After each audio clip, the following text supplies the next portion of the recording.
And a happy new year to all you Bears fans out there. Thanks for tuning in on this special episode, the New Year's Day episode, our last episode of the season.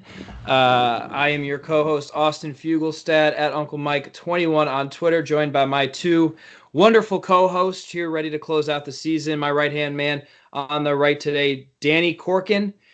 At Danny Corkin on Twitter. My left-hand man, Blake Hanatho, at Blake Hanatho on Twitter. You guys' Twitter handles are so easy. Like, it makes my job so much easier.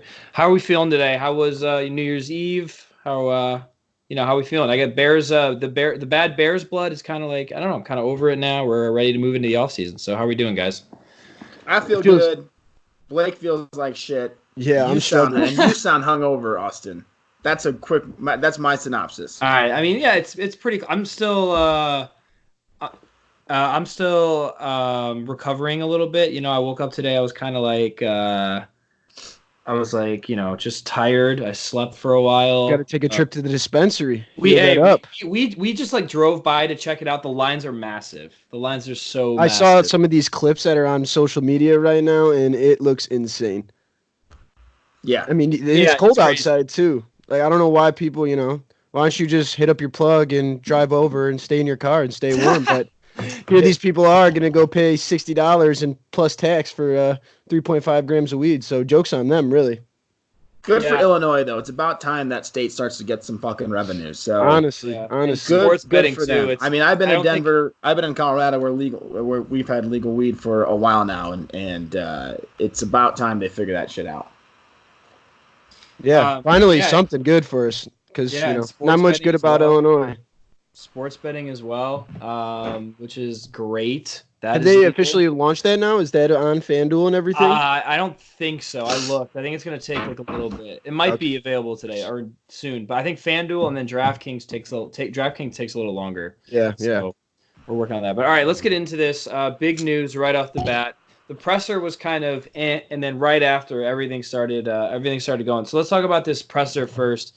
Danny, what were your overall thoughts?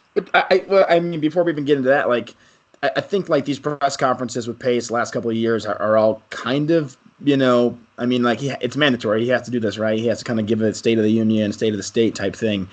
But like, I don't know. I mean, it was pretty blah as compared to like last year. Looking back at like the way the season ended last year.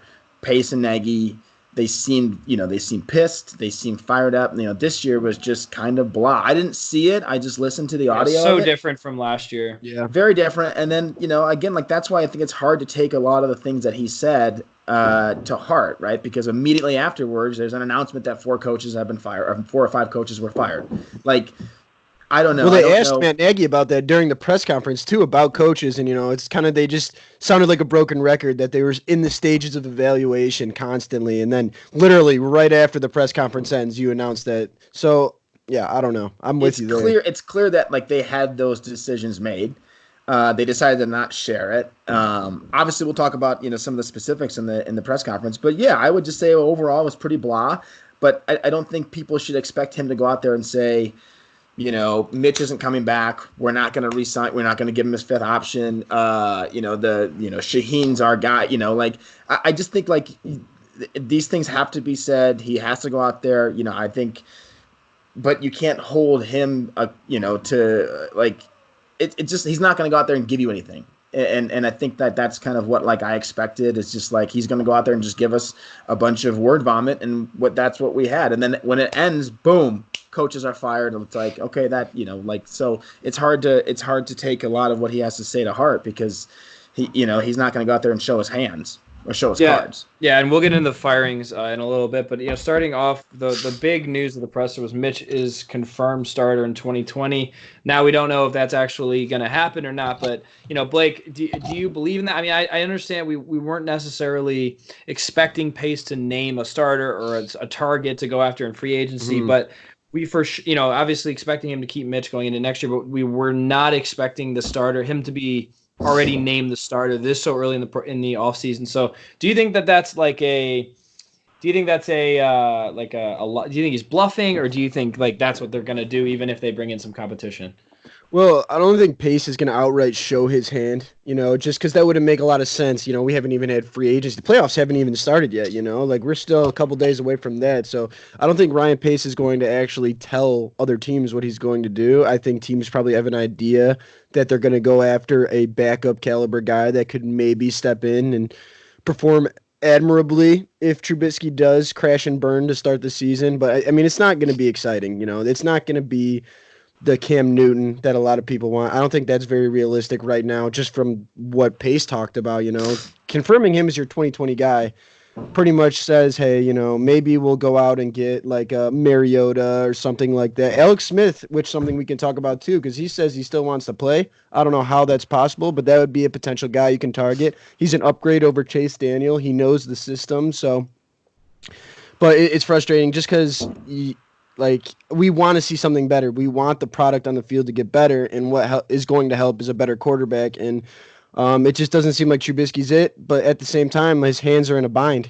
I get why he can't really make a big move. There's not really a big time quarterback out there that is going to be the guy that pushes you over the top. And he's just not really left with a lot of options here. So I totally get what he's saying, but at the same time, it is kind of frustrating just because it sounded like a broken record. And then he doubles down on Trubisky. And then coupled with that, he doubles down on Adam Shaheen, who is arguably a bigger bust than Mitch Trubisky just because of the lack of playing time, all the injuries he's suffered. I mean, he hasn't showed really anything at all. So to know that he's going to be on the roster, he didn't commit to him being on the 53, but I think he more so was just saying he'll be here in training camp. So who knows what happened with that. He's still on contract. Yeah, it's not like they can just release him. So he's still on contract. I was on the Bears Nation pod earlier, and we were talking about this and kind of I mentioned something about the leash that Mitch is going to have next year. I think it's going to be similar to what Mike Glennon had in 2017.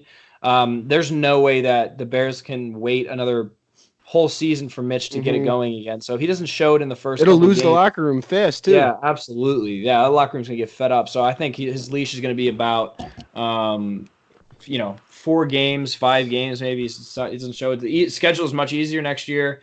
So we'll see if he can get off to a hot start, depending on who he starts. Blake, for everyone watching on YouTube, frozen on a really somber, like you're really intently looking at your screen. So it's a good look. That's a really good look to freeze. You guys can still hear me though, then? Yeah, we can hear you fine. Yeah. I don't you look nice and stoic. You look like I look like a Stark of Winterfell. So let me say this though, like, what else did people think what did people think that Pace was going to say? Yeah. I mean, at this point in time, Mitch is the starting quarterback. I mean, those end of the year press conferences are more of a formality either. I mean, not everybody is like Bruce Arians, where Bruce Arians is going to come out and say, oh, we can win with Jameis Winston, but we can win with another guy too. Bruce Arians is a very blunt guy, and most NFL coaches are not really like that. Oh, look, I'm back. I'm moving again. What's up, YouTube? Back. What's up? So, I mean, like I said, they're a formality. They're not going to give you much insight. It's more of just kind of a recap of the season. It's basically what we're doing right now on this podcast, except they're just kind of reiterating everything that happened from an inside perspective, I guess. But, it's all information that we already knew. Everything, the new stuff was the coaches getting fired after. That was the only really new bit of information, and they didn't even talk about that in the press conference. Yeah, and we can get, right after the press conference, Adam Hogue tweeted, Mark Helfrich, Harry Highstand, Kevin Gilbride, and Brock Olivo, who's assistant special teams coach, were all fired. I guess I'll start off first. Danny, what do you think of these firings? Surprising, not so surprising? Do you feel like some are scapegoats? What's your overall take on? I don't think they're scapegoats. Now, obviously, Nagy is the one calling. It's his offense, it's his game plan, it's his schemes. I think I read that the Helfrich and Highstand was basically they were in charge of their run game, and therefore now they're no longer with the team because the run game sucks. So you can see that. I don't think. I mean, I wouldn't read too much into these things. I think they're, it's probably the right move. They're not going to just go fire Nagy in the second season. I think but these are the things that need to happen, right? Okay, you didn't do your job. You weren't very good. We weren't very good in these certain positions.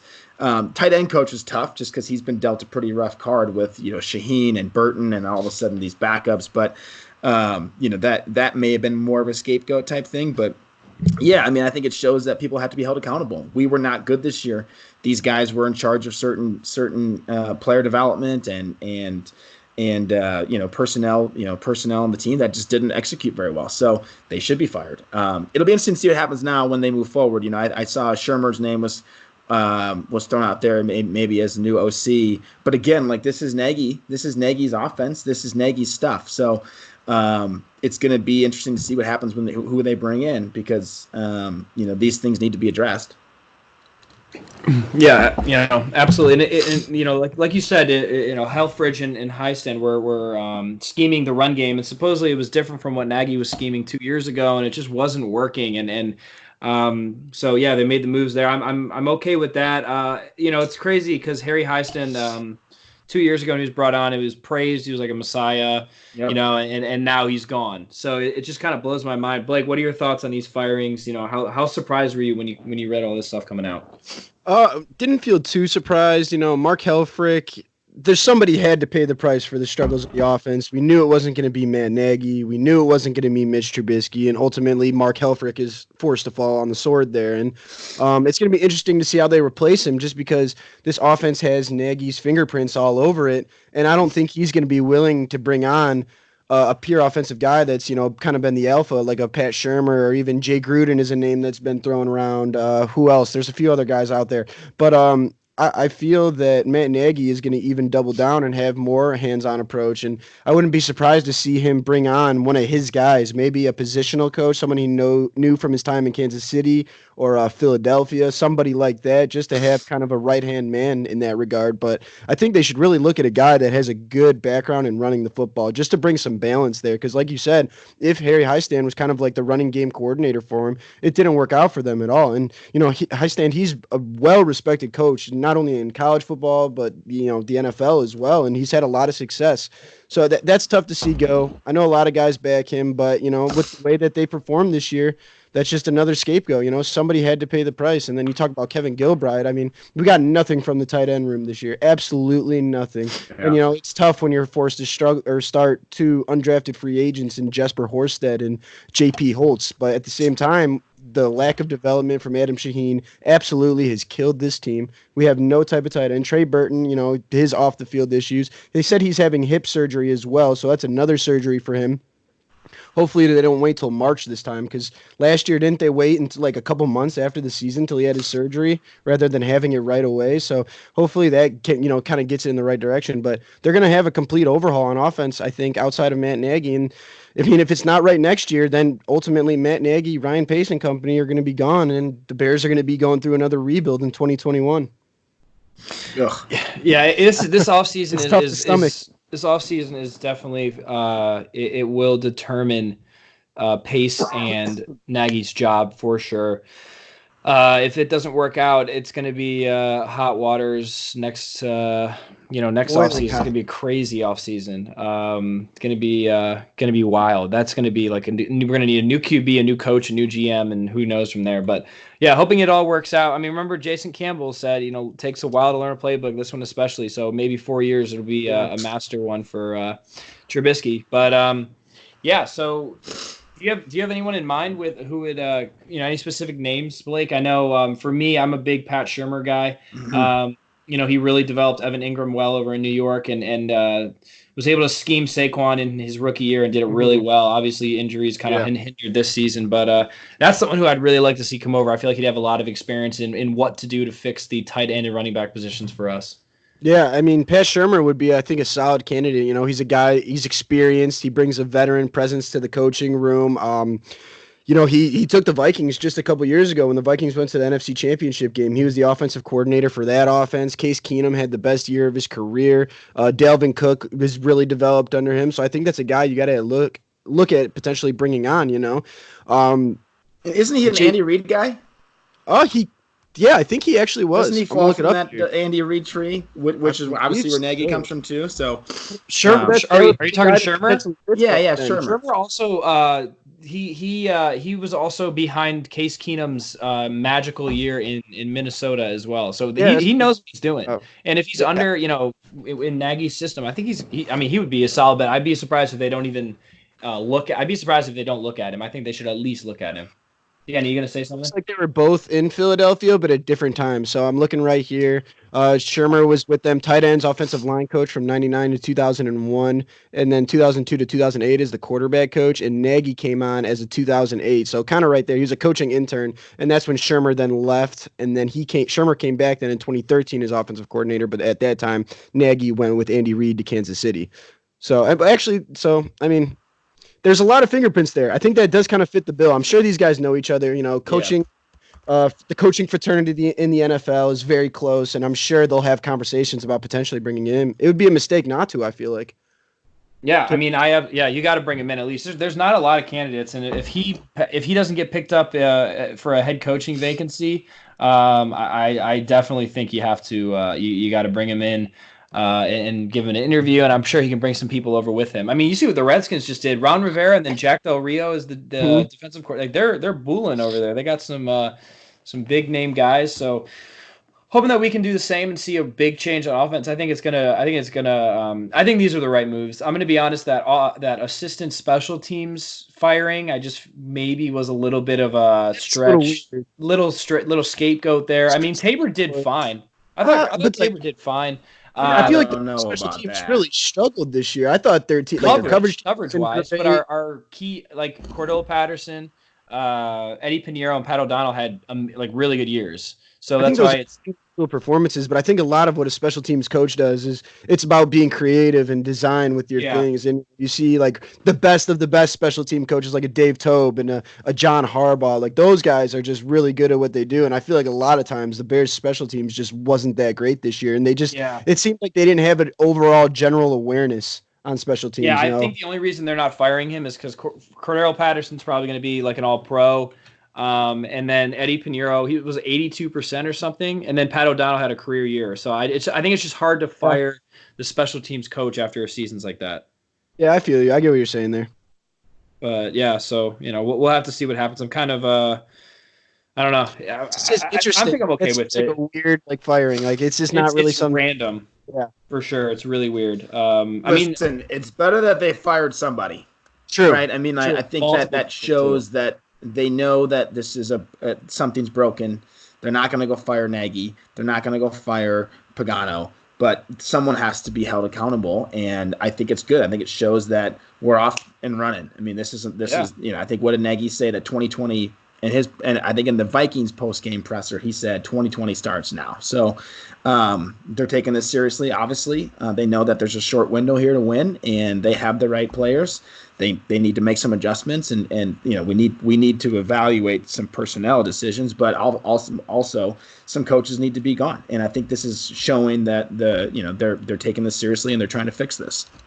Yeah, I will say that this next year, though, if the Bears do crash and burn, it is probably the perfect year to crash and burn because next year's quarterback class has a chance to be absolutely legendary. Yeah, with Tua possibly going back to Alabama. That's what I'm saying. With Tua going back, you have 3 potential top 5 quarterbacks. Tua's not even going to be he's going to be like the third quarterback in that draft. That's insane. Exactly. So you know what? Let's look on the bright side here. If this thing does completely fall apart here in 2020, let's hope not because, it's not fun. We want the Bears to be good. Last year was an awesome ride. This year sucked. So we want the Bears to be good. But bright side, looking to 2021, that quarterback class could be insane.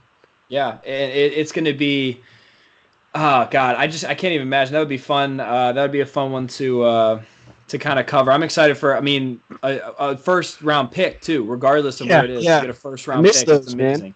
It's amazing. So, yeah, I mean, hey, we'll see what Pace can do in this year's draft, but we have 2 second round picks, I think both top 50 picks. Yep. So we'll see what we can do with that. Compensatory pick, but no third rounder. Yeah, and we're gonna we will dive into the draft as the offseason goes on. Okay, so let's move on to our next segment, kind of recapping the season. We'll start with some best memories. So, Danny, what's your favorite thing that happened this season? I know. Oh my god! I mean, this season? Oh man, it's got to be the season. Yeah. I mean, we got it. We're recapping the season. To be honest with you, there's not too many things that stand out to me as like I loved that play or that was a good moment. I mean, like beating the Cowboys the way they did was probably a highlight, but like I don't know. That's a tough question. What do you guys think? What stood out to you as like the best moment of the season? I mean, the whole. I'm not trying to be like morbid and be like the whole season sucked, but there weren't many things that stood out to me as like that was awesome. I gotta say, training camp was pretty cool. I mean, I'm not gonna lie, training camp was pretty cool. The Bears 100 celebration. I for the season, like the actual season, I probably would have to say, I gave one answer on the podcast I was on earlier, the other Bears Nation podcast that I was on.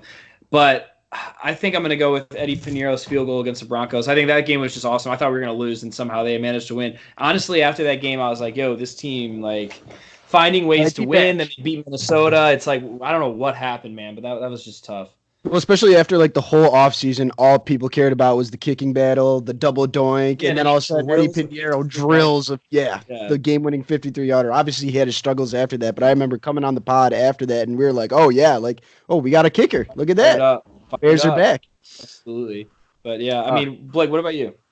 It's got to be that Week 4 win against the Vikings, because that's when it truly felt like, all right, this season is still alive right now. This Bears team still has the fight. Defense still looks dominant. Kirk Cousins was typical Kirk Cousins against the Bears. I think they got after him quite a bit, like 4 or 5 times. Khalil Mack had a strip sack. It was just kind of like one of those vintage Bears defense performances that we saw all last year, and it was the only game I feel like the Bears truly felt like that same kind of team. I know Mitch got hurt early, but Chase Daniel was able to manage the game to a decent extent, scored on the first drive of the game, which is actually probably the only time this season that they scored a touchdown on the first drive of the game. I want to say I'd have to double check there. It has to be. I think the final score was 16-6 or something like that. Yeah, it has to be the first. Yeah. And it's pretty ironic because Mitch wasn't the quarterback. Yeah, just with the odds stacked against them in that one too. Wait, you said they scored. You said they scored on the first possession. Yeah, it was their opening drive. I think it was the second drive.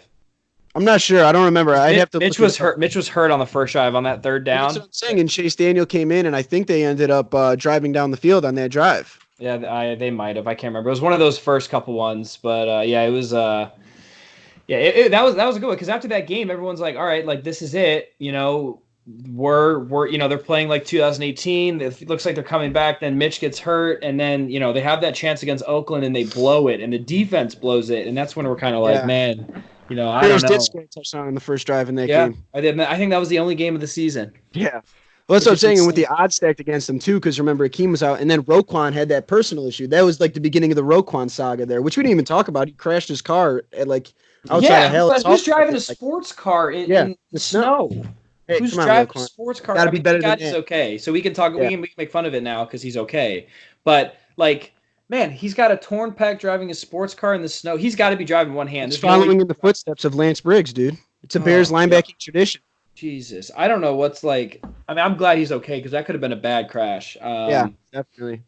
But yeah, so yeah, I mean, Danny, what do you have? Any good memories from the season? Yeah, I mean, the things you guys just mentioned, like I went to the Broncos game, so I was there. Like I forgot about that. That was week 2. That's a long time ago. So that was obviously a fun moment just to be a part of that. Beating the Vikings, it did seem like, okay, this is it. We're back. This is our team now. And then, obviously things didn't go our way. That was a good win.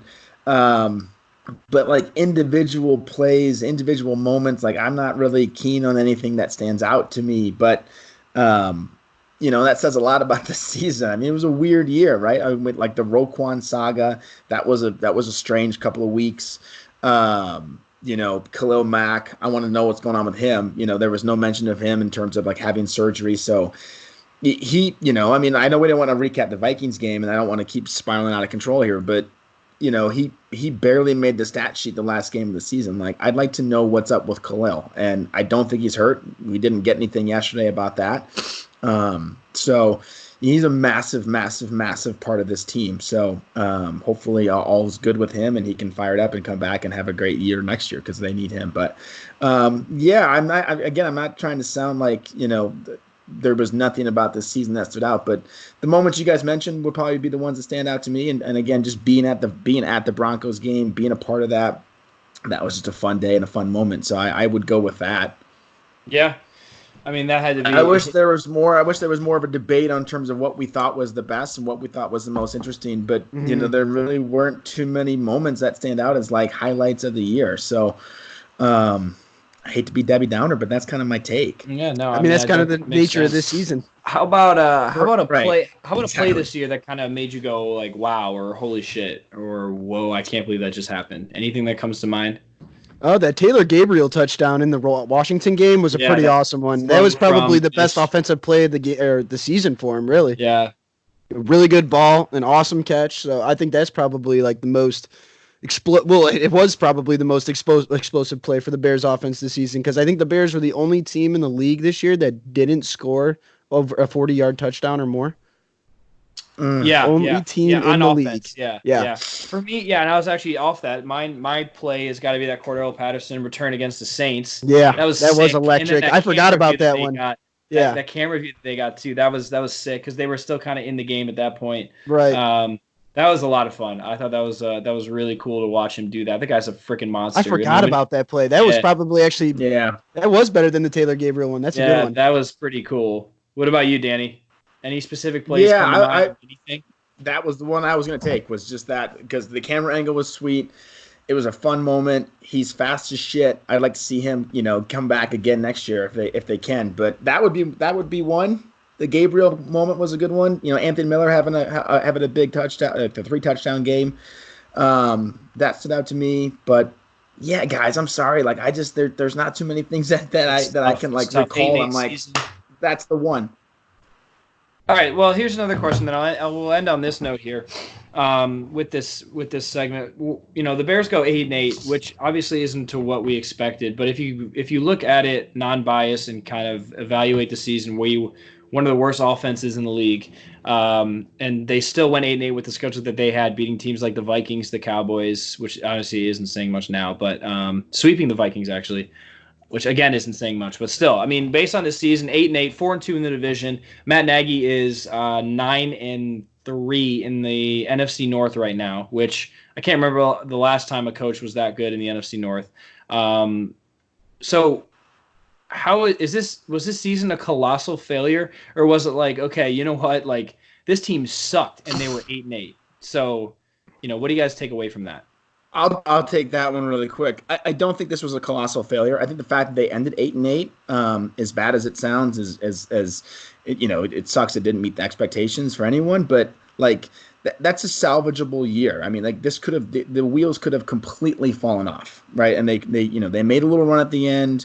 They had a good game against the Cowboys. They beat up on most of the division. Would have loved to see them get one from the Packers this year because I don't think the Packers are that good.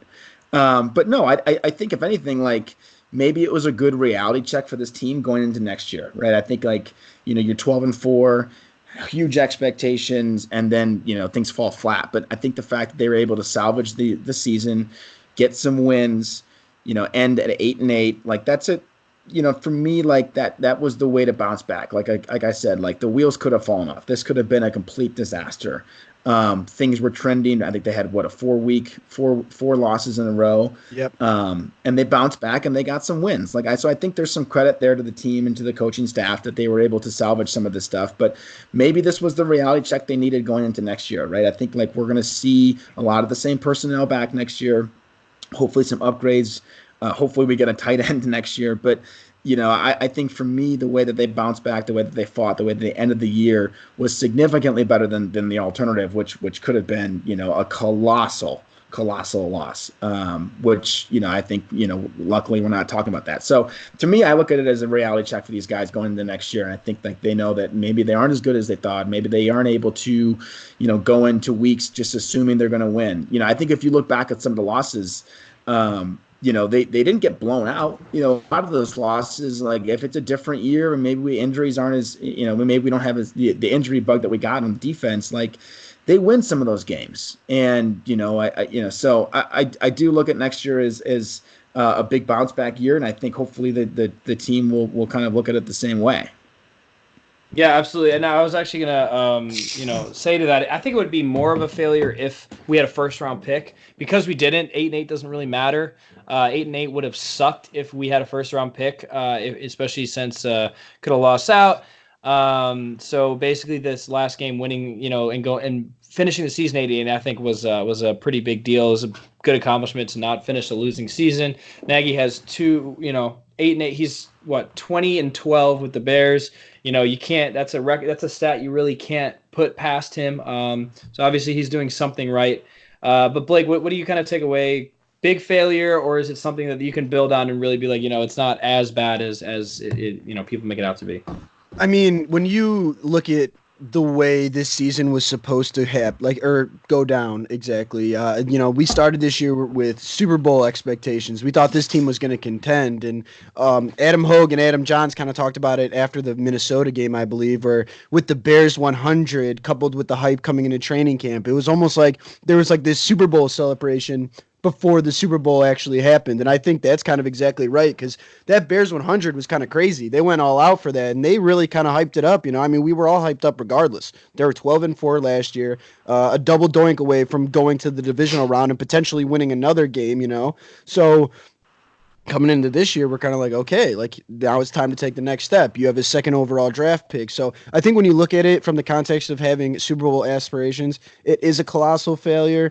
But at the same time, going 8-8 is not that bad.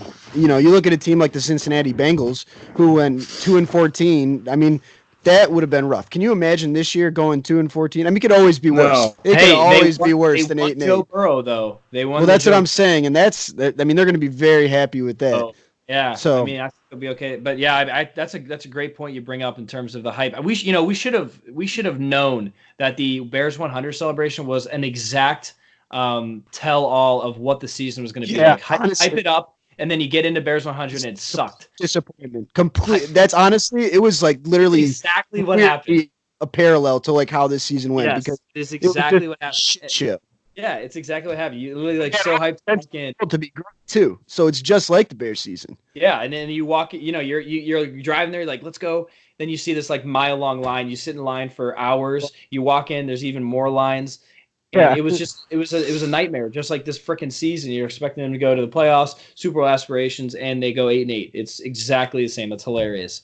But yeah, that's a revelation we just came up with. That's how talented we are as podcasts. But all right, so like I'm looking at the schedule right now, just to quickly kind of recap. Like, you lose to the Packers week 1 by a touchdown.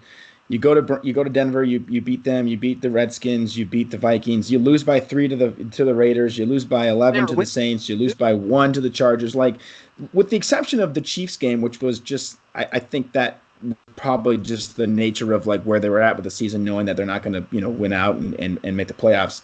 Like, a lot of these games are winnable. And like that's the thing that I think is like, the most interesting stat about this team is like they didn't really get blown out. They were in most of the games, for as bad as they were offensively, for as beaten up as they were defensively. Like, I hope that this means something to the team moving forward into next year. Like they, like a lot of the games that they lost, like they were in them, and it's bad, and they were in them with a bad quarterback, with a bad offense.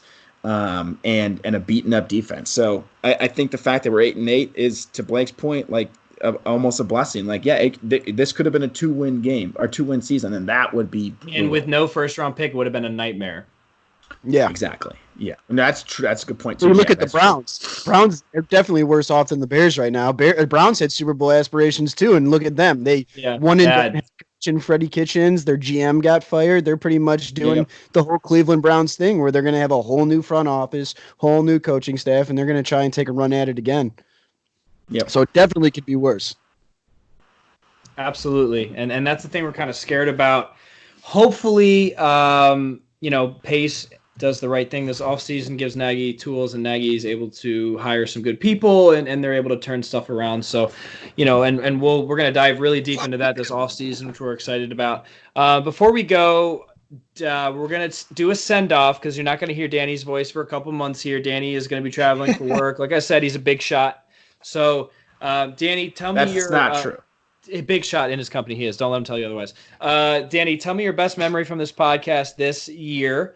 and what you look forward to in the offseason and moving forward. Oh man, Send it out for the viewers.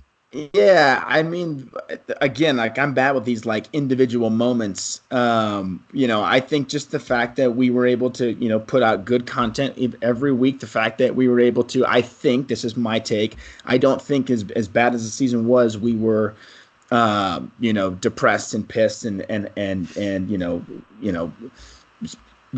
just dealing with the emotions. I think we tried to put together a good show every week and try to find the positives in where we were at as a team in the season. And I think I just enjoyed, rapping with you guys for, every single week. It was fun. I think for the offseason, this is a big, they know the pieces they need to get. We need to upgrade the offensive line. We need to get ourselves an actual tight end.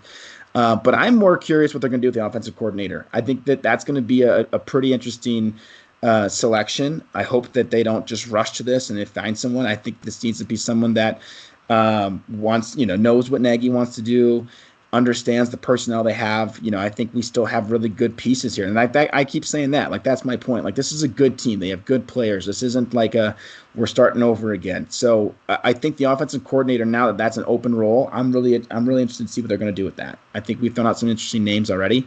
But I think that's one thing that I'm really looking forward to. And then obviously going into the draft, which we're going to, we'll preview that stuff in the next couple of, months as we get closer to that. But I think that's my thing is just, I had a lot of fun. 8-8 season. It wasn't what we thought it was going to be. It wasn't what we were hoping it was going to be. But I think the three of us and Ryan put together a show that, I think, hopefully people enjoyed. And it wasn't just doom and gloom every single week. We weren't getting on being like, we suck. This is over. Mitch is terrible.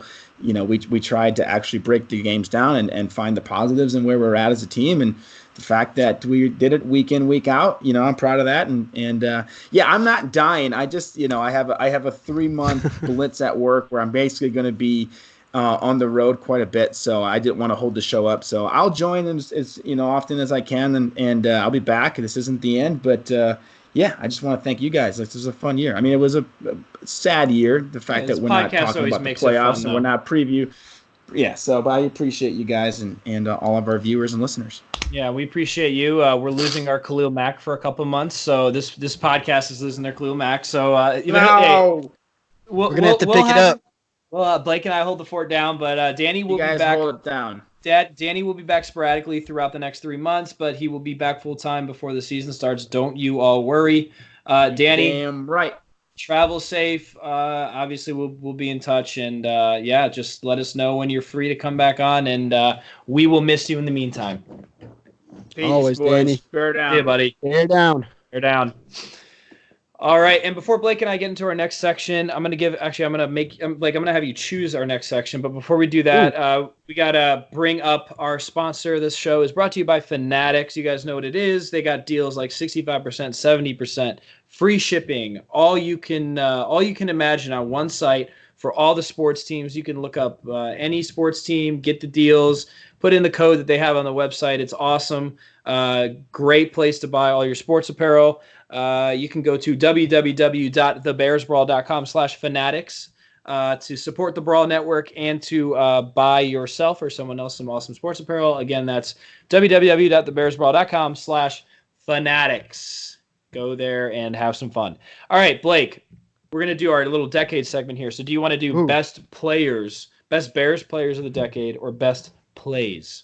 You're making me pick here. A lot of pressure.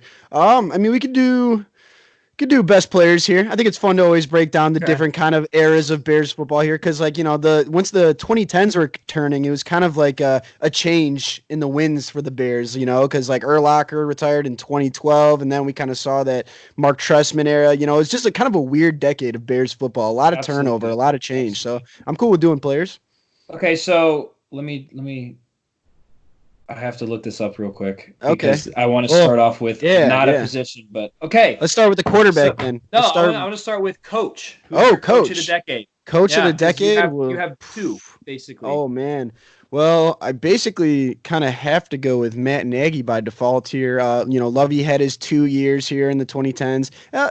Lovey technically went to an NFC championship in this decade, so actually it's kind of tough not to pick Lovey. You gotta go. I think you gotta go with Lovey on that. I think I have to. Honestly, I started thinking about it a little bit, and I think you kind of got to go Lovey just because he did have an appearance in the NFC Championship. And who knows, if Cutler doesn't get hurt in that game, the Bears are potentially going to the Super Bowl that year too. Absolutely. So I think you have to go Lovey. And Lovey was a real successful head coach. Probably, I mean, who would you say behind Papa Bear and Mike Ditka? Probably the third best Bears coach of all time? I think so. He's got to be up there. Halas had such a long tenure, so it went over all the championships and everything. And not counting who was the actually, I take that back because who was the coach during the 40s? We did him on our Vintage Bears segment during the offseason. I forgot his name. God. He was the professor. Was he the one with the paper? Yeah, it was. I think it was the paper guy. I'm looking him up now because I need to know. Because he played for the Bears, and I think he played for Halas too. Yeah, he did, and that's when Halas went off to World War II to fight, and Luke Jonzos, that's our guy. That's it. Luke Jonzos. I remember talking about that. Mike hates that name, I think. Jonzos. It does kind of bother me that there's no N. Like, just make it Luke Johnson or Johnson's. I know. Jonzos. Interesting name, but Luke Jonzos got to be up there on that list too. Yeah, absolutely. But Lovie Smith of the decade for sure. Yeah, for sure. And Lovie Smith for sure in top 5 coaches of the Bears in franchise history. Is now coaching of the Illini and coached them to I think they lost. Yeah, they did. Cal. Yeah, they lost to Cal, but they still made a bowl game for the first time in ages, long time. And that was really cool to watch. Lovey's doing some good things over there, so always rooting for him. All right, QB. I think it's unanimous, right? Chicago Cutler. I think it's got to be Cuddy. All right. Who else can it be? Matt Barkley. I was gonna say it's a joke, Matt Barkley. On there. That's my Brian Hoyer. Mike Lennon. Brian Hoyer had like 3 games in a row where I think he had like 300 yards passing for the Bears. Yeah, it's like got to be a record or something with the franchise. But yeah, it's got to be Cutler. Cutler put up some shit. You know, he did some stuff while some crazy stuff while he was here. Yeah. All right. What about running back? Ooh, Matt Forte. Yeah, you have to do Matt Forte. Matt Forte. Jordan Howard's the only one that would be in the conversation. Had a really successful run, but I mean, Forte was one of the top 5 running backs potentially in the league on the Bears. Oh, absolutely. I'm sure his number will eventually be retired in Chicago. I mean, that guy was a monster here. Wide receiver, you can pick one. Actually, the Bears actually had really good wide receivers. I'd say 3. Yeah, really good wide receivers. That's what I'm saying. Like, this has probably been the best decade for Bears wide receivers, maybe ever. But I'll go. I know people might not like this because he's not that great of a guy. People think, but you know, you're gonna do it. Brandon Marshall is one of my favorite. Like just from a pure football standpoint, Brandon Marshall has been such a dominant receiver. I don't know if he'll be a Hall of Famer just because he never had a playoff appearance or anything like that. But you look at his numbers, man. He put up godly numbers, not only for the Bears but for the Broncos when he was in Miami. He had a good year with the Jets as well. And those few years he had with the Bears were some dominant football. So I'll go Brandon Marshall. Yeah, and you can make a case for Alshon Jeffrey as well, but Jeffrey had those injury problems and only had like really 2 really good seasons. I think, man, of the decade, I want to go Marshall, but I think just for the sake of a counter argument, I think I'm going to go with Allen Robinson. Obviously, the fact that he put up 1,000 yards this year is amazing. In this offense that sucks. It's the first time since 2014 when Alshon Jeffrey put up over 1,000. I think it was 1,400 he had that year. So I'm going to go with Brandon. I'm going to go with Allen Robinson, and I think hopefully they extend him, and he's going to be the number 1 here for many more years to come. So he wants to be a Chicago guy too. Yeah, he wants to retire as the Bears' all-time leading receiver. Absolutely. Tough one here. What about tight end? Ooh. Oh, man. Bears have struggled here. Greg Olsen. I mean, Greg Olsen played on that NFC Championship team, so I think you kind of got to go Greg Olsen. You know, we had some bad tight ends here. Adam Shaheen, Kellen Davis. I don't know if you remember him. Brick hands. I don't even remember Kellen Davis. He couldn't catch water. He couldn't hit water if he fell out of a boat. He was horrible. He was absolutely terrible. I think I'm gonna go Zach Miller. Zach Miller's too. He has hands, man. Yeah. He hates the plays. Remember that game that game against the Chargers when he had that one-handed just extended grab the ball. What? That was the game-winning touchdown in that game too. Yeah. That was insane. So I think you gotta go Zach Miller, and you know, unfortunately his career was cut short. He would have had a great career here. I mean, the dude was a monster. He could block. He could really good routes for as big as he was. So yeah, I got Zach Miller on there. That'd be a fun one. All right. Anything else on offense? We could probably go to the other side of the football because line. I don't think offensive line. You know, Kyle Long. We'll just give shout out Kyle Long. Kyle Long, consummate Bear. He's a Bear for life. He wants to retire a Bear, and it might be the end of the road from him for him after this season. But it looks like he's going to stay involved with the Bears going forward. Absolutely, that'd be great. All right, so the other side of the football, how about one D lineman? One D lineman. Are we counting Khalil Mack then as a D lineman? Because he technically plays outside linebacker. No, but I was gonna say outside linebacker, or yeah, we'll save that. Well, defensive line then got to go with the big boy, Akeem Hicks, man. I mean, talk about another guy who's just been one of those ultimate Bears guys. He just feels like he's going to be a Bear for life. He loves being in Chicago. One of the nicest guys if you ever meet him. And he's a dominant player on the field. Good run stopper, pass rusher. You can't ask for any more than that. Yeah, I would have to go. I mean, I'll go with Akeem Hicks too in terms of sheer talent. But if it's based on locker room personality, all that kind of stuff, I love Akeem. But I would go Anthony Adams because I fucking loved watching him play. And just we heard stories like DJ Moore talking about Anthony Adams and like what he would do in the locker room. Like that dude he's just a joy to be around. But yeah, I go Akeem Hicks. All right, outside linebacker, I think you have to go Khalil Mack. I think that's hands down.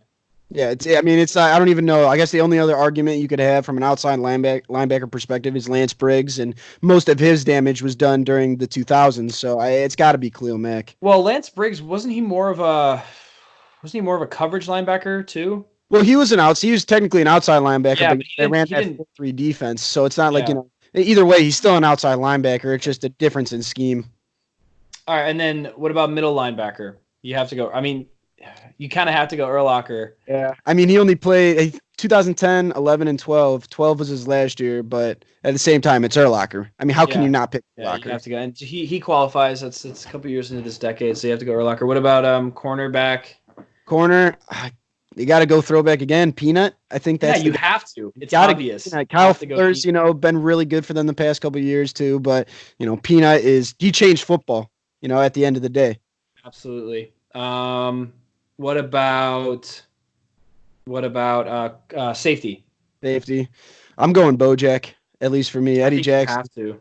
Yeah. I mean, they've had some decent. He's going to be probably one of our best safeties ever. Yeah. Oh, yeah, for sure. I think he's definitely in that conversation. I mean, the Bears struggled at the safety position a lot before Adrian Amos and Eddie Jackson came in. I mean, Chris Harris was solid, but before that, it was kind of a revolving door where we had to suffer and watch Chris Conti and the likes of Ryan Mundy and all those guys, and no one really ever panned out. And even going back to the last year of the John Fox era, where they were signing guys like Marcus Cooper. And remember Marcus Cooper, he played a lot of corner for them too, but I'll never forget that Steelers play where they blocked the field goal and he drops the ball before the end zone. I don't remember that. Well, I don't know why I don't remember that. Yeah, it was a bad one. I think it was right before halftime in that game. They ended up winning the game still, but when they beat the Steelers. Yeah, on hot September day, but Marcus Cooper dropped the ball before the end zone on just some Deshaun Jackson type shit there. But it was kind of a revolving door, and Eddie Jackson's kind of solidified that. Yeah. Actually, I do remember that play now because I remember that was a really hard fought game and we sucked that year, but we somehow won that game. That was pretty cool. The start of that game. Yeah. Okay. So I think that's kind of what we have. I mean, that's a pretty solid decade team for skill players. Some really good players coming through here this past decade. So, and it's weird because last decade we came into 2010 with, Hall of Famer Brian Urlacher, with, I think Cutler, right, was still on the team then. You had Brandon Marshall. So, I mean, you came in with all these guys. Now it's a lot of young guys going into to 2020. No clear-cut Hall of Famers, nothing like that. Definitely, hoping 2020 and that next decade brings more Hall of Famers to Chicago and hopefully the Super Bowl, man. We're all waiting. I don't want no drought. No drought. It's a pretty decent drought right now for the Bears. I think they might have the longest drought for Chicago sports right now. They do. They definitely do. Yes, they do. 100% they do. Yikes. Yeah. All right, Bears. Make it happen in the 2020s. This is our decade right here. New Bears dynasty. 2020. We had the Hawks this decade. Now it's time for the Bears, baby. Come on. Let's hope so. We need it. We do. All right. So, yeah, that was cool. Okay, so play, and then we're going to do a play of the decade as well. So do you want to just, Blake, do you have a specific play that you remember that you want to just... Decade. Man, I know it's tough. It's I really know. tough. I'm trying to like go back into the memory banks here for some plays. The Devin Hester returns were always fun. Every single one of those I can't really pinpoint. A lot of them are outside this decade too. In the 2000s, but there's been a lot of like really memorable moments. Eddie Jackson pick sixes the last couple of years have been awesome. I'll If I have to pick one play right now, just because I was at the game, that Minnesota one last year where Eddie Jackson picked Kirk Cousins, ran it back So to kind of sick. steal the NFC North, and it kind of felt like, all right, well, this is the Bears' division to lose now. So that was probably the one play that I can immediately off the top of my head be like, all right, that was electric, pure electricity right there. Yeah, I mean, I have a lot of bad memories from the NFC Championship. The bad memories are ingrained, so I can remember those like the top of my head. Like That's what I'm saying. Those scar you. like the BJ Raji pick six, and then he did his dumbass dance Yeah. in the end zone. Yeah, I remember that clear as day. But Randall Cobb play. Oh God. yeah, I don't even like. I remember exactly where I was when that happened and what I did after it happened. It's horrible. Good play. I mean, again, because it's hard to think about it, and like we didn't have any crazy good plays that happened that were like, oh, we're going to the Super Bowl or something like that. Like won us a division. So yeah, lots of bad. Mostly bad because the team mostly stunk this decade. But for me, it's got to be Santa's sleigh. I mean, that's a game I was at. My first game, I moved back here. I moved to Pennsylvania in 2008. I moved back here to the Chicago area last year. And the first game I went to was the Rams game, and it was really ugly on offense. But that Santa's sleigh was awesome. I mean, that was such a cool thing to see Sewell catch that, and just a lot of memories with that play. So that's what I have to go with for sure. But yeah, lots of good players this decade, but not a lot of good football. So hopefully that changes. I need some good football, man. We need some good football. Yep. So yeah, all right. Let's get into our last segment. NFL playoffs are starting this weekend. I think Blake and I are gonna help run a little NFL playoff pick'em from the Halas Hall Brawl at Halas Hall Brawl Twitter account on Twitter. Duh, it's a Twitter account, so it'll be on Twitter. So let's go through and let's make some picks. Let's give everyone what they want to hear, our Super Bowl picks and who we're gonna go with. So let's start on Saturday, the AFC pictures. I think the AFC pictures, the AFC games. Starting off with Buffalo against Houston. This is gonna be a great game. Who you got in that one? Buffalo versus Houston. I think that's a tough one. Buffalo's got a good defense. I think I'm leaning Buffalo here just because they've been scrappy all year. We've seen Houston kind of shit the bed on Wild Card Weekend a few different times. Last year comes to mind directly. Just think they lost 21-7 against Andrew Luck and the Colts. And, the Bills are scrappy. I think they'll find a way to win one in Houston. Yeah, I think I'm with you on that one as well. I'm going to go with the Bills. J.J. Watt's back, but I don't think it's going to help. It's not going to help the secondary. You got guys John Brown, Cole Beasley, Dawson Knox.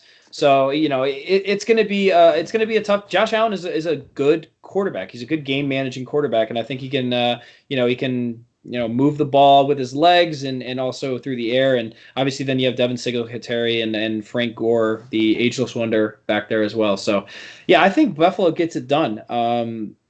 And then after that, you have Tennessee against New England. This is so tough for me, man, because I can't pick against the Patriots just because of all the success they've had in the past. But at the same time, the Titans have been really good, and I'm gonna have to pick the Patriots just by default. It's the greatest dynasty potentially in sports history, one of the greatest, and you got the GOAT at quarterback in Foxborough. As much as I really believe or want to believe the Titans are going to take this one, I just can't pick against Belichick and the Patriots at home. Okay, well, I'm going to do the untold, and I'm going to go with the Titans. I mean, literally first round bye on the line at home against one of the worst teams in the NFL, and they totally blow it. Yeah. Tom Brady couldn't move the ball. They couldn't stop Ryan Fitzpatrick. Ryan Tannehill is going to come in here and you have like the Titans, they just couldn't get to the playoffs, and now they finally have. They have the kryptonite to every team, and that's Derrick Henry. No one wants to tackle Derrick Henry when it's 20 degrees outside. Mm-hmm. So you feed him the ball, and then you have A.J. Brown and Corey Davis and Adam Humphries in there.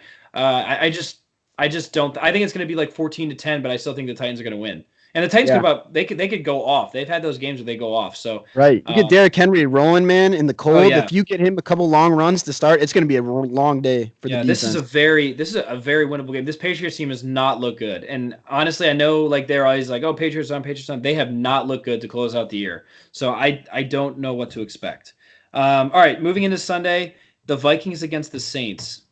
Vikings on the road at home against the Saints. I think we all know who's going to win this one. Yeah, I think we are pretty confident in the Saints to take this one. I cannot stand to see if Kirk Cousins comes out and finds a way to win, I will be shocked. We've seen him shit the bed in prime time pretty much every time he's been on prime time. The Saints have a really good pass rush. We've seen them rattle quarterbacks this year, and we know Kirk Cousins, man, he folds when he gets under pressure. So I think the Saints are going to win this one pretty convincingly. Yep, I'm with you on that one. Seahawks, Eagles. I'm going with the Seahawks. Pete Carroll's 5-0 against the Eagles, and the Eagles are not good. What about you? Yeah, the Eagles are just kind of not looking very strong. They're super banged up offensively, but at the same time, they just have that scrappiness, man. I mean, Carson Wentz has thrown for over 4,000 yards, and none of his receivers have over 500 yards this season. So Carson Wentz is extremely talented. Yeah, absolutely. I think it's going to be really close. I think the Eagles are going to stay in this game the whole time, but at the end, Seattle, Russell Wilson, Magic, one of the most clutch players in the NFL. Marshawn Lynch, beast mode back. I'm going to go Seattle on that one too. Okay. All right, and then after that, you've got Buffalo, who is the 5 seed, and for both of us, we pick Buffalo, and they're going to be visiting. It depends. Well, for Titans, for you, you'll have the Titans in Baltimore. I have the Bills playing in Baltimore. So who do you have winning that game? I'd have to go Baltimore. Buffalo has been not great in the run game this year, and everybody knows that's what Baltimore has been doing all season long. Number 1 rushing attack in the league. Mark Ingram, he's working on getting healthy. I think he had a calf injury, but he should be good to go. He's had 2 weeks of full rest. Lamar Jackson's your MVP. I think Buffalo will be scrappy again because they were scrappy with Baltimore in their first matchup. I think it was 2017. Baltimore ended up winning, but I'm going to go Baltimore. I think they're going to win this one. Yeah, it's going to be a good game because that Bills-Buffalo game in the regular season was a good one. For me, it's Titans against the Ravens in the divisional round. I was very close to picking the Titans, but I think it's going to be a really close game. The Ravens defense hasn't been playing as elite as they have the whole entire year. I actually really like Titans in this game, but I'm going to pick the Ravens because I just think the Ravens are too hard to stop. But I still think the Titans can hang with them. But I'll go Ravens. Next matchup. You have the Patriots against the Chiefs. I have the Bills against the Chiefs. Who do you got in that? Well, I'm going to take the Chiefs here, and I think this is the time where we're officially going to see the torch passed. I think the Patriots are kind of, like you said, they haven't been the same Patriots. The offense has struggled mightily, and Father Time is undefeated, and Tom Brady is 43 right now. He'll be 44. He says he wants to play to 45, but with these kind of things, you never know, and the body just won't respond anymore. And maybe this is it. We saw Peyton Manning at the end of his career really struggle when he got old, especially in the cold. And I think this is the time we're going to see the Chiefs take care of business against the Patriots. It'll be in Arrowhead too, and might be one of those really cold days. So I'm going to take the Chiefs. So I got Chiefs and Ravens then in the AFC Championship. Yeah, and then I'm going to take the Chiefs as well. So it'll be Chiefs and Ravens for me as well. But looking at this game, Chiefs against Bills for me. Josh Allen and the Bills, they can hang with teams like Houston with less of a defense, but Chiefs defense is playing really well as of late, and going into that extremely hostile environment, they haven't really shown much evidence that they can beat elite teams on the road. So I just have to think the Chiefs, they beat Houston, but then the luck runs out against the Chiefs. Next in the NFC, you have New Orleans against probably the worst 2 seed of all time, the Packers. Who do you got winning that game? I think we both have the same thing. Yeah, I'm definitely going to pick the Saints to win the game, but you give them a cold Lambeau Day, man, anything can happen, and that's what makes me a little bit nervous here. And I'm happy that the Packers didn't get the 1 seed because I can't that would have been the worst number 1 seed team I think I've ever seen in football. Absolutely. And anything could happen in the frozen tundra, but I can't pick the Packers to win here. And I think the Saints they're playing a little bit salty. They've been cheated a couple times here in the past couple years. Drew Brees, another guy whose career is kind of at the end of the line here. So I'm going to go with the Saints. Yeah, I'm gonna do the same thing. I mean, I don't have to go much into it. You kind of hit it on the nail there. I think they're gonna, that front four for the Packers have actually been playing really well, but I Yeah. think they'll be able to pass and run all over the Packers on that game. Hopefully, please, for all of Let's us, hope just so. do that. All right, and then we got Seattle against the number one seed. I don't know why I can't think of it right now. San Francisco. San Francisco. It's so weird that they're the number one seed. I know, it feels weird. Yeah, San Francisco against Seattle. Who do you got? That's gonna be Jesus again for I the know. third time this I year. know. They've all been amazing games. They have First been. one went to overtime. The last one, literally, Seattle was an inch away from getting a bye potentially, or I think they would. No, they would have had the 3 seed, but either way, and then the Packers would have got the 1 seed. So that was a huge stop. But I'm gonna go San Francisco here. I think they've been really good. I think it's going to be another really close one, a classic battle. Both these teams are very close in terms of talent, but I think San Francisco is going to pull it out here. Kyle Shanahan's been coaching his ass off. Real quick development, and I'm happy this happened now before we ended the podcast. Uh-oh. Tom Pelissero tweeted, veteran assistant Juan Castillo will be joining the Bears as their offensive line coach.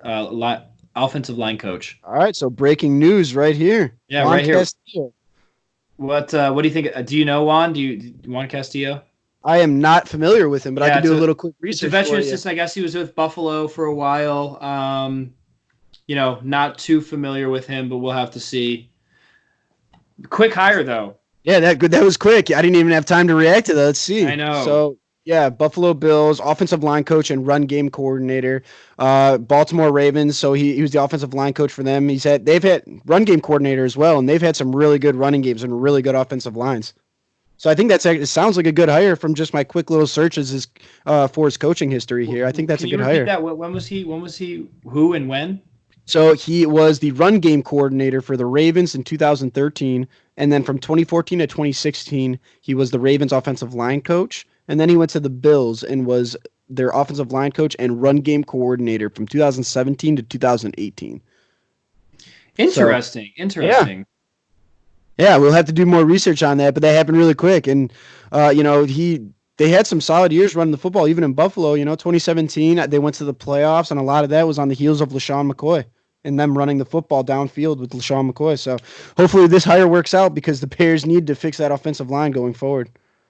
Yeah, that's a really interesting hire, and that's someone that has extensive run game experience and good running game experience. Yes. That's exactly who I thought they were going to hire there, and that's what they're going to do with the OC as well. Definitely. Whoever has that OC experience, whoever has that run game and tight end experience for the OC. But yeah, interesting hire. But yeah, okay, let's get back to the playoffs. So who you had Seahawks, San Francisco. Who do you have winning that? I took San Francisco to win that one.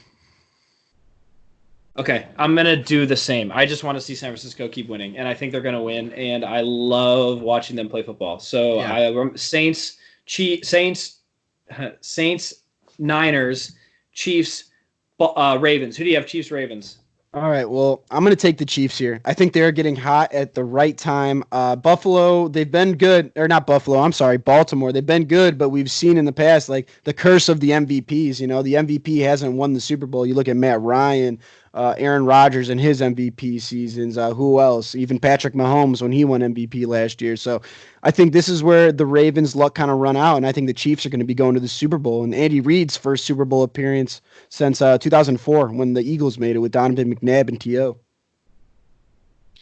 Yeah, I'm going to go actually opposite. I'm going to go with Baltimore. I just think this is their year, and I don't think the Chiefs are going to be able to stop them. I think Baltimore has the defense to stop Mahomes when it's needed. So I like Baltimore in that game. It's going to be a really good game in Baltimore.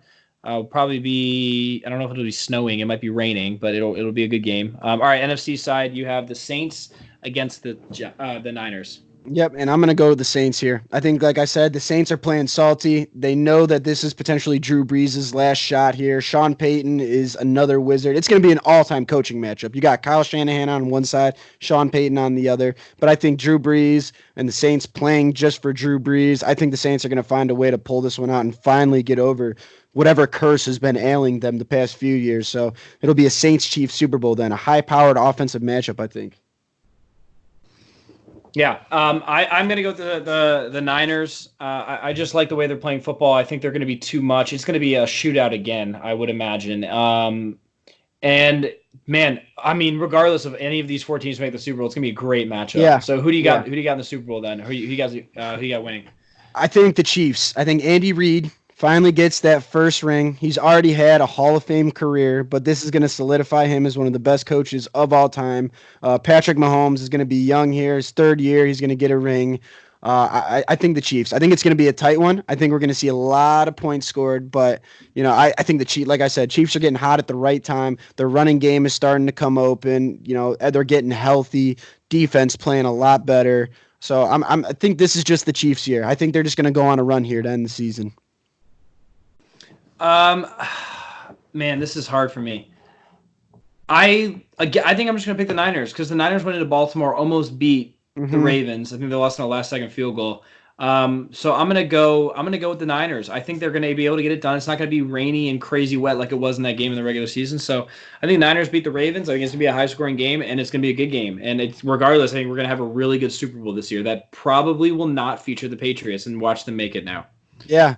So, yeah. Watch them go on the run. Watch them in typical Patriots fashion. They're going to run the ball like 40 times a game. They're going to check down to Julian Edelman and James White throughout the entirety of the playoffs. They're going to play good defense. That's exactly what's going to happen. In the end, we're debating all this, but Bill Belichick always finds a way. Yeah, and it's going to be a really good postseason. Unfortunately, without the Bears in it, but hopefully that changes next year.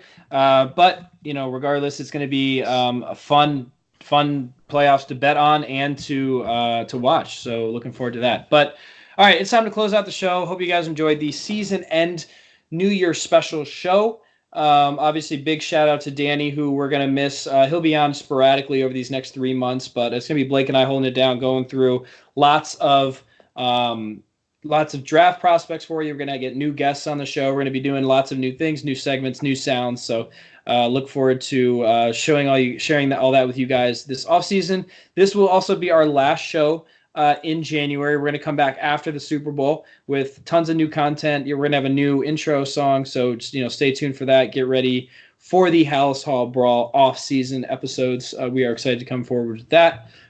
Blake, before we close it out, give me your best memory of being on the podcast this past year.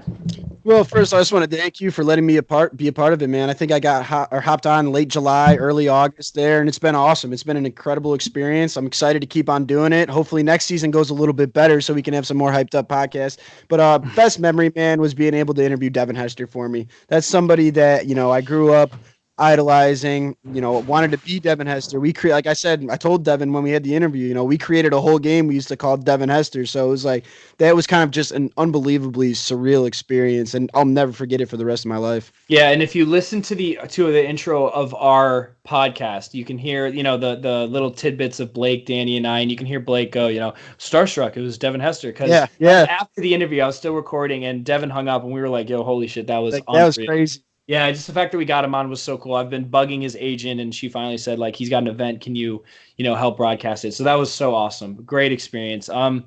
For me, I think it's just starting this, honestly. Danny and I have been trying to find a third, and then Blake, Blake came on and was running some of our social media accounts for the Brawl Network early on, and then he's like, hey, I got, experience in podcasting, and it came on. It was like perfect.